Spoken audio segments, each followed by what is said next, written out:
Camisa 9 indicado para o São Paulo e descartado no Atlético. Últimas do mercado, bastidores, finanças.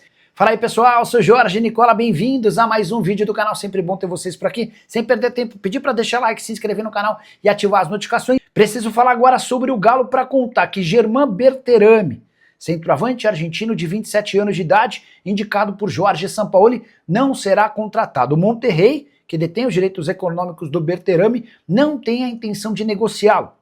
Chegaram a especular a possibilidade de uma tratativa por 7 milhões de dólares.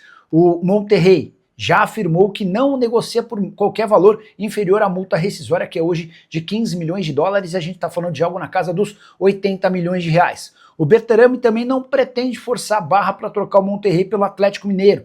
Ele entende que qualquer mudança às vésperas de uma Copa do Mundo pode acabar por prejudicá-lo.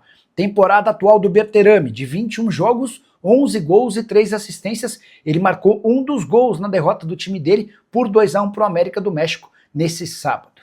Hora de te atualizar sobre o que resta em disputa no Campeonato Brasileiro a 2 rodadas do fim. Nesse domingo, com a vitória do Fortaleza contra o Atlético Mineiro, encerrou-se a 36ª rodada.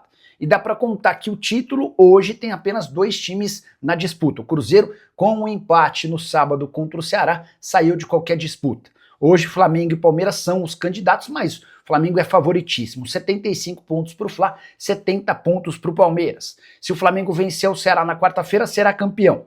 Ainda que não vença, mas contando com o tropeço do Palmeiras contra o Atlético Mineiro, e o Fla também se sagra campeão na quarta-feira. Preciso contar ainda sobre a disputa por vaga na fase de grupos da Libertadores da América. Nesse momento, os 7 primeiros colocados do Brasileiro vão para a Libertadores. Os 5 primeiros direto para a fase de grupos, o 6º e o 7º vão para a pré-Libertadores. E a briga pela 5ª colocação envolve o Botafogo, 59 pontos, o Fluminense, 58 e o Bahia, 57. Hoje, se o campeonato acabasse, o Botafogo, com o 5º lugar, iria direto para a fase de grupos. Flu e Bahia teriam de disputar a pré-Libertadores. É importante contar, porém, que até a 8ª colocação pode garantir vaga na pré-Libertadores. Isso acontece se o campeão da Copa do Brasil estiver entre os primeiros colocados do Brasileirão, casos, por exemplo, de Cruzeiro e Fluminense. E a briga pela 8ª colocação envolve vários clubes. São Paulo hoje é o 8º com 48 pontos, Corinthians e Grêmio tem 46, Vasco, Bragantino e Galo 45 pontos cada. Sobre a briga contra o rebaixamento, 5 times brigam para não ficarem com as 2 vagas que restam no Z4. O Sport e o Juventude já caíram, as outras 2 vagas nesse momento pertencem a Fortaleza com 40 pontos e Internacional com 41. O Santos com 41 pontos, o Vitória 42 e o Ceará 43 são outros muito ameaçados. Agora, vamos voltar à questão do Hulk, porque hoje eu ouvi do Príncipe, o Príncipe disse assim hoje: ô Everton, o Breno Galante está sendo, dentro do processo ali das coletivas do Atlético, das viagens, meio que uma Mariana Becker do Atlético, porque ele, com muito jeitinho, ele consegue algumas respostas importantes e tal. E uma das respostas importantes, e que vai gerar uma análise bem robusta aqui, antes da análise do Hulk, da pergunta feita e da resposta dada, só pedir a você, gente, nós temos aqui 400 mil pessoas online com a gente, dá pra só uma dedadinha de leve? Pode ser um like? Uma dedadinha de leve, só pra gente bater 1000zinho aqui, se é possível? Porque com 400 mil pessoas, se eu não consigo 1000 likes, aí eu paro, né? Aí eu volto pro Pombal, não pode ser assim. Se bem que não seria uma má ideia, não, Se falar isso, o pessoal vai querer você lá de volta. Não, mas não quer, não. Eu agradeço, mas não quero. Não, tá bom demais aqui. Você tá daqueles botequinhos ali, ó, né? Lá no seu Castilho, jogando sinuca. Nossa. Você gosta de jogar sinuca? Eu sou craque, né? É mesmo? Muito. Meu sogro é mais do que eu, mas eu sou craque. Eu fui bom. É. Eu jogava bem. Bem bom. Não sou bom não, mas eu gosto de jogar. Eu gosto de gostar de fazer os treinos sem ser bom. Então tudo bem, eu sou péssimo, mas eu gosto de jogar. Não, eu tô falando de mim, você falou que é bom. Não sou bom não, eu sou péssimo. Eu só gosto de curtir. Eu gosto de jogar pra caramba. Malu, a Paula Tolle diz uma frase que eu adoro repetir. Que é Tira essa bermuda? Tira essa bermuda. Chulismo. Que é o seguinte, eu sei de quase tudo um pouco e quase tudo mal. É isso. É a verdade da minha vida. Eu sei de quase tudo um pouco, mas quase tudo mal. Só que a frase as pessoas interpretam de forma errada, né? Tira essa roupa. Não, tira essa bermuda, o que eu quero você ser é colocar a calça jeans séria de pessoa executiva, entendeu? É pra tirar isso, é pra tirar a bermuda de jovenzinho e colocar uma roupa mais séria.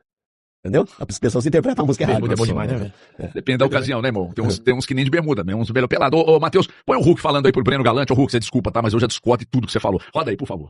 Desde que eu cheguei aqui no Galo em 21, eu sempre senti que estava no grande time. Time que propõe jogo, time que quer ganhar todos os jogos, time que tem personalidade. Nos últimos anos tá sendo mais difícil. A gente não tá com essa ideia.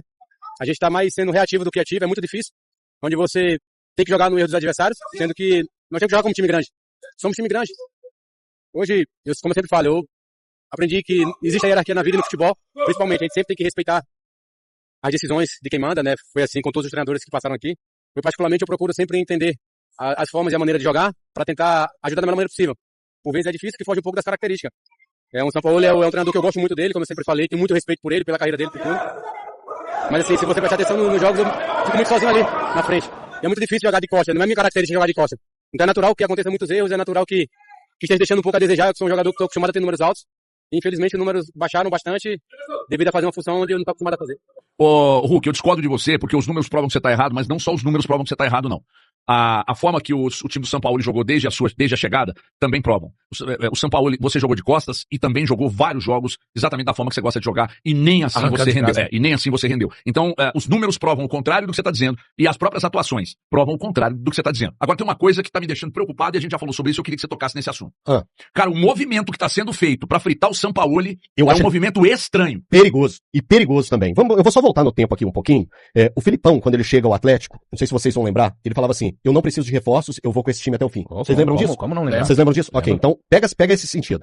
O Cuca, na atual temporada, ele negou alguns reforços por causa de quê? Valores. Então, esses dois treinadores, eu acho que eles eram, eu creio que eles eram alinhados com o discurso da diretoria. O discurso de precisamos sanar as dívidas do Atlético, precisamos ter cuidado, não podemos gastar tanto, não. E no meio desse caminho aí teve um que chutou tudo, né? Aí, eu tô voltando a dois treinadores. Cudê. O que foi que pegou na parada do Cudê? O Cudê falou assim, ó, a diretoria foi numa quinta-feira santa, foi véspera de sexta-feira da Paixão, lembro disso perfeitamente. O jogo contra o Libertad, o Guilherme bem lembrou aqui, mas foi na Semana Santa, eu lembro disso. O Cudê chuta o balde, falando a respeito de reforços que foram prometidos e não chegaram. Prometeram mais valores e esses valores não chegaram. Qual é o estilo normal do Sampaoli? Pedir reforços. E, para muitos, como é um cara visionário, a partir do momento que chegou aos 45 pontos, que era o objetivo dele, principal, salve esse time do rebaixamento. Foi isso que foi colocado pro Sampaoli. A diretoria não ia dar reforço para ele porque não podia, a janela já estava fechada. Assim. A partir disso, do momento que ele chega, conseguiu os reforços, já começaram a pipocar possíveis nomes que o Sampaoli já tivesse colocado na mesa do Atlético. E que para conseguir esses nomes precisa de quê? Dinheiro, de gasto. Então, me parece que a turma não gosta muito de quem bate a real, que precisa de... Pra fazer futebol de alto nível, e o próprio São Paulo falou 2 semanas atrás, semana passada, pra fazer futebol de alto nível, precisa de reforços de alto nível, precisa de jogadores campeões. E aí eu pergunto, será que essa diretoria tá disposta a dar reforços de campeão pra esse Atlético? Será? Não acredito. Não acredito. Porque o discurso continua sendo o mesmo. Não é um discurso de investimento. Então, estamos no caminho certo. O que a diretoria precisa? De treinadores que estejam alinhados com o discurso dela. E não com o que o Atlético precisa. O Atlético instituição, hoje, precisa de grandes reforços em todos os setores e mais equilibrados. Não entra na minha cabeça qualquer possibilidade de não manter o São Paulo para a próxima temporada e ter que ir para a temporada que vem buscar outro treinador. Que é isso? Seria um tiro no pé. Não entra. Só para manter essa estrutura do futebol aí, porque não estão comprando as ideias do São Paulo. E vocês estão comprando a ideia de quem então, cara? Porque do Cuca vocês não compraram. 9 meses aí. E os caras andando em campo. Aí o São Paulo chega e os caras continuam aí a vir, me vem o Hulk reclamar, tá jogando de costas. Os números provam que você tá errado, Hulk. Que apontou pro Milito o ano passado, quando o Atlético ficou com mais. Isso. Assim, eu acho a fala do Hulk importante. Em parte pro torcedor, ele banca pra mim meio que um Luiz Gustavo, mas em escala menor, mas eu discordo dele quando ele fala a respeito dele. Eu acho que a fala dele tá correta com relação à ambição do Atlético, que vem diminuindo gradativamente. Ambição/organização. O clube ambiciona da mesma forma que em 21, mas acha que o que construiu lá em 21 é o suficiente ainda pra servir de base nos dias de hoje. Já não é mais. Os jogadores envelheceram, inclusive o próprio Hulk. Então eu discordo dele no que ele diz respeito a jogar. Peraí, você jogou com o Cuca em 21, o Turco jogava ofensivamente, passou, volta o Cuca. O Cudê jogava ofensivamente. O Cudê muito ofensivo. Então é porque há uma conjectura, uma conjunção de fatores e dentre elas a própria baixa técnica do Hulk. É porque coincidiu do pior ano do Hulk, e eu falo coincidiu, infelizmente pra ele, do ano tecnicamente, dele fisicamente abaixo dos outros anos, ser exatamente o ano do Atlético pra mim, com o time mais fraco, pegando de 21 pra cá. Eu não tô falando que o time é ruim, mas quando você faz o recorte, vamos bater de 21 pra cá, é o time, até o ano passado que teve resultados dentro do brasileiro, esquece a final da Copa do Brasil e da Libertadores, que o elenco, principalmente o Hulk, mas eu acho que é um trabalho muito mais do Milito, com a assinatura do Milito, o Atlético ter chegado a essas finais do que do próprio elenco, cara, coincidiram várias coisas, então eu discordo dele só nesse sentido. E uma coisa, o Hulk é um cara multi-vencedor. Às vezes, você pensar grande, falar que o seu time, não tem só futebol, não tem só uma maneira, o próprio Abel Ferreira que é verdade, perdeu a Libertadores e o Brasileiro, isso não tira em nada o tamanho do Abel Ferreira no futebol brasileiro, mas ele já colocou o Palmeiras pra jogar de várias formas. Alguém se lembra como o Palmeiras jogou contra o Atlético em 21 e passou? É verdade que passou no gol qualificado. O Palmeiras foi reativo os 2 jogos contra aquele Atlético em 21. Então só essa cultura de assim, é reativo, tá pensando pequeno, tá pensando baixo. Se você joga de maneira ofensiva, tá jogando de uma forma a pensar em ser campeão. Então isso também é um tema de discordância dele. Faltou ao Hulk ali o mínimo de tato, né, cara, pra abordar essa situação. Eu acho que ele foi muito mal na declaração que ele deu ao Breno Galante. Eu tava assistindo hoje pela manhã essa entrevista, eu vi que o Breno tinha mandado no nosso grupo dos donos da bola. E aí, assistindo essa entrevista, assim, primeiro ela me dá uma sensação que a gente passou aqui agora no Band News na área, mas não passou ela completa. Assistindo a entrevista completa, me passa a sensação de que é um adeus. O Hulk não permanece pra próxima temporada. Pelo menos essa é a sensação que eu tive assistindo a entrevista do Hulk ao Breno Galante. E aí, por que disso? Porque quando ele vai falando sobre, eu não sei se eu vou estar aqui em 2026, não tem nada certo, se não me quiserem, porque eu quero ficar, papapá, me soa como um tom de adeus, assim, sabe? Aquele, valeu, obrigado, tchau, ano que vem eu tô indo embora. Agora, ele apontar da forma que ele apontou pro Jorge Sampaoli, eu acho crueldade. E, cara, até porque ele responsabiliza o Sampaoli pelo mau momento dele. O Hulk, à exceção do Campeonato Mineiro, quando ele faz 7 gols, ele fez 13 gols nos outros jogos disputados pelo Atlético. O Atlético foi quarta-finalista de Copa do Brasil, finalista de Copa Sul-Americana jogando os playoffs e tá na 36ª rodada do Campeonato Brasileiro. Por baixo aí, o Atlético disputou 55, 60 jogos na temporada sem o Campeonato Mineiro. Por baixo. E o Hulk fez 13 gols nesse período. Ele tem 7 no Mineiro e 13 gols. E ele não jogou só de costas a temporada inteira. Então, o mau momento do Hulk, a má fase do Hulk, ela não é explicada só pelo posicionamento que o Sampaoli utiliza. Pra mim foram cruéis e se estão fazendo. O que a leitura que o Elton fez, de verdade, velho, assim, é pra largar o Atlético. E esses caras não têm o mínimo compromisso com nada. E aí falo de gestão, falo dos próprios atletas, porque o compromisso deveria ser transformar o Atlético num clube que é uma potência, disputa títulos com Flamengo e Palmeiras. O Atlético não é. Hoje o Atlético disputa título com o Lanús. Hoje o Atlético disputa título no Campeonato Mineiro. Hoje o Atlético não consegue chegar a uma semifinal de Copa do Brasil. Hoje o Atlético não consegue voltar a disputar uma Libertadores. Então, hoje, se o pacto é para que o Sampaoli saia em 2026 e não cumpra o contrato, que é até dezembro de 2027, o pacto é mais uma vez com fracasso. Não é possível. Eu não acredito que o Elton, tomara que o Elton não tenha razão, tomara que a leitura do Elton não tenha sentido, de que há um movimento para a saída do Sampaoli. Tomara. Porque isso seria um grande absurdo.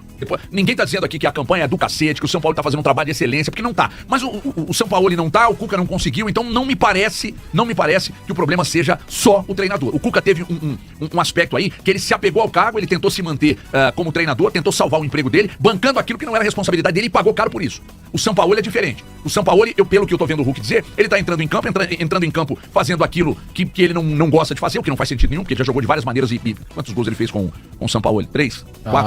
4, né? 4, 5 gols. Não sei se 3 ou 4 gols. Vou ver aqui agora, confirmar exatamente. Enfim, então não faz sentido nenhum esse movimento de fritura do São Paulo. Não, o São Paulo não é o grão-mestre dos treinadores, o São Paulo tá tentando reaver os bons momentos como treinador, mas confesso que seria um erro crasso, mais um, se na virada do ano não mantiverem o São Paulo e forem pro mercado pra tomar mais 5 nãos, pra depois, num 6º nome, aparecer aí um treinador que, de repente, não casa com as ideias do clube. E outra coisa, que sejam claras também, ou claros os posicionamentos sobre o que pretendem pro ano que vem. Porque se mantiver essa estrutura de elenco aí, se mantiver essa estrutura de futebol aí, se o Sampaoli sai, se todo mundo que tá aí permanece, o ano que vem, 2 anos avisando, hein? O ano que vem pode ser um ano ainda pior do que 24 e 25. Só não vai... Valeu, rapaziada, muito obrigado por assistir o vídeo até o final. Você que acompanhou até aqui, peço humildemente para que você deixe o like neste vídeo, se inscreva aí para poder fortalecer o nosso trabalho de estar trazendo vídeo diariamente para você não perder conteúdo nenhum aqui, combinado? Rapaziada, tem link na descrição aí, YouTube Shop, Shopee, Mercado Livre, Netshoes, Magazine Luiza, várias empresas aí que são parceiras do canal para você poder comprar algum produto que você queira e o que você quiser, o que você desejar, e assim você vai poder estar ajudando aí o nosso canal, de estar ganhando uma comissão, e o crescimento do canal será fantástico, valeu? E a gente fica por aqui naquele pique, naquele ritmo. Um grande abraço para você, até o próximo vídeo, tchau!